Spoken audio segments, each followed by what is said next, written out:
being a musician can be very expensive, and a lot of the times you're not going to make a lot of money doing it.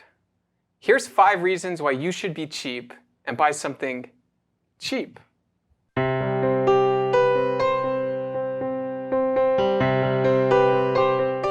Hi, this is Ted with Alamo Music Center in downtown San Antonio, Texas. And I'm Patrick Marr. You can find us online at alamomusic.com.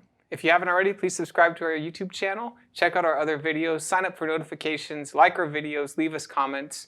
We really appreciate the support and we love to interact with you guys. Well, Ted, this is a concept.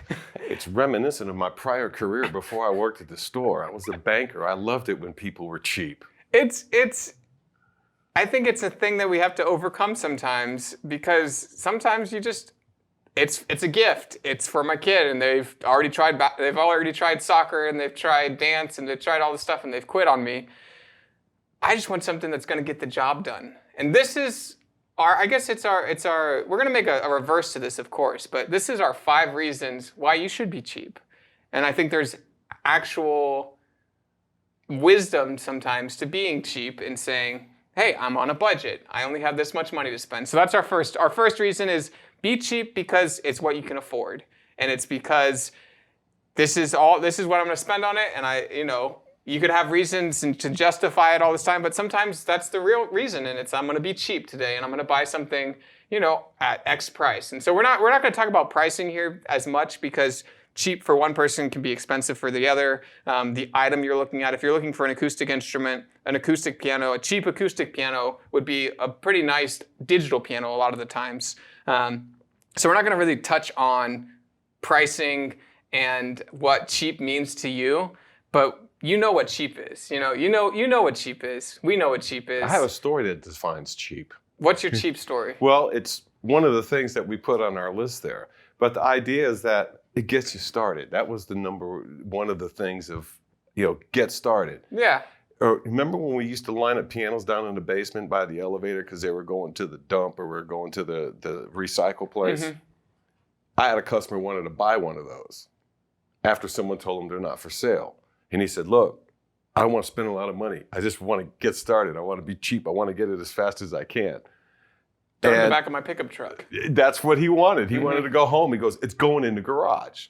And I said, okay, that's not price of garbage right now is a couple $100, so you can have one. Take your pick. You got all this garbage to pick from, So he picked one out. Well, 2 months later, he came back and he needed a better piano. Mm-hmm. He couldn't be cheap now and this guy took off exponentially. He now owns a grand. Okay, so he's bought 5 or 6 pianos. I'm not naming them, but he started off with a piece of trash that we were taking out toward the recycle, and there it is. So that's number 2 on our list. It gets you started. Gets you started. So not only is it fitting your budget of cheap, but it's getting you started or getting the person you're buying it for started. A lot of the times we hear this, I just don't want to spend that much money, and it's coming from the parent.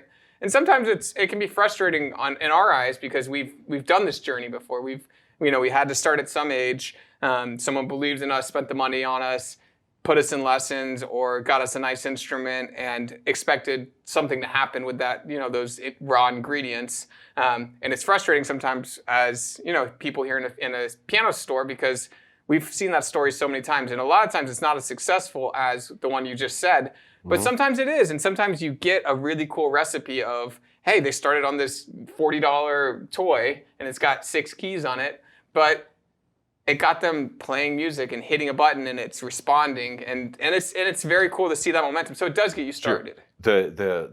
The repayment of being cheap is that, hey, my kid knows what they have now, and so I need to get them something good because they're asking for something good. And I honestly have to say, they've worked for it. They're doing really well on it. Yeah. They could do better if they had something better. And so number 3 on our list, I would say, is creativity comes from overcoming obstacles.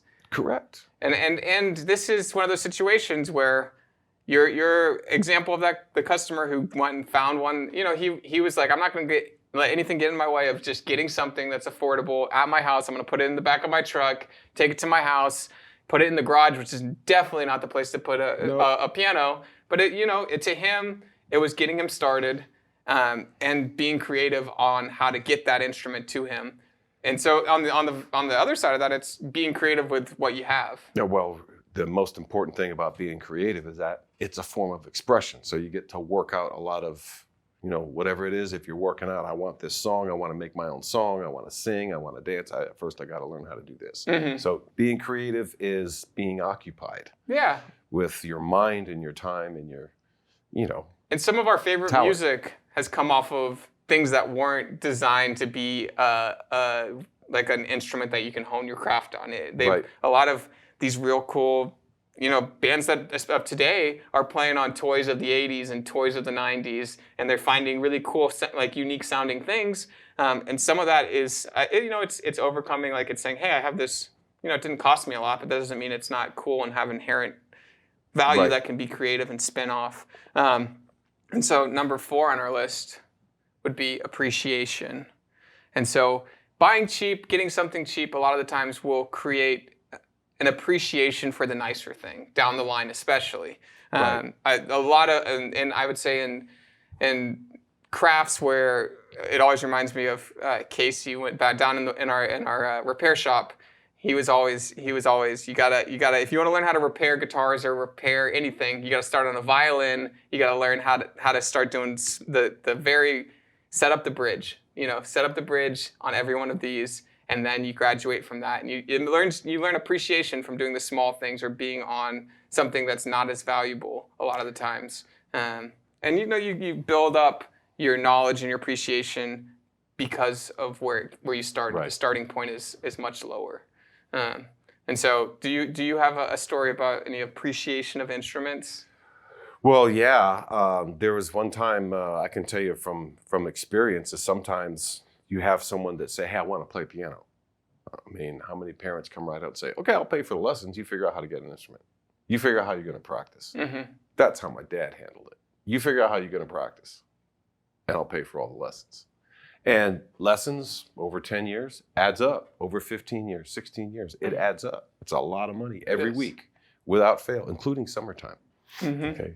So yeah, how to appreciate. I had a piano that was just an old saloon piano that had its kinks. And when I went for my lessons, my teacher had great pianos. He had a Steinway B and a Mason and Hamlin Grand, and they were awesome pianos. And yeah, I had immediate appreciation. I knew when I was at home playing, it would be easier to play it at his house. And so, yeah, it kind of spurred you to practice harder. Well, you go back and forth, and then I start thinking, I got to find me a better piano to practice on. So that's why I lived on a military base. It had all these pianos all over the place, this chapel, that chapel, the clubs. So that worked out great. I learned at a very early age, great appreciation for great musical instruments.